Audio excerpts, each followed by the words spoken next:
वडोदरा महानगर पालिका की बड़ी कचहरी पर आज सामान्य सभा मिली थी, लेकिन आपको बता दें कि मांजलपुर के पूर्व विधायक स्वर्गीय योगेश पटेल के निधन के बाद उनकी जगह के लिए यानी कि मांजलपुर के विधायक पद के लिए जो उपचुनाव आयोजित होने वाले हैं उसे लेकर इस वक्त आदर्श आचार संहिता लागू है, जिसके मद्देनजर वडोदरा महानगर पालिका की सामान्य सभा को स्थगित कर दिया गया था और अब ये सभा जो है वो 10 अगस्त को मिलने वाली है। तब इस बारे में ज्यादा जानकारी मेयर गीताबेन मकवाणा की ओर से दी गई है।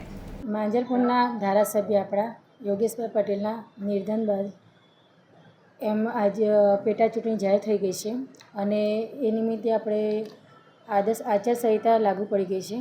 તો જે આજે અમારે સભા હતી એ અમે મુલતવી રાખી છે, તેમજ આગામી સભા અમે તારીખ 10/8/2026ના રોજ કરવાના છે। हमसे जुड़े रहने के लिए हमारे YouTube चैनल को सब्सक्राइब करें और नई वीडियो की नोटिफिकेशन के लिए बेल आइकॉन को दबाएं।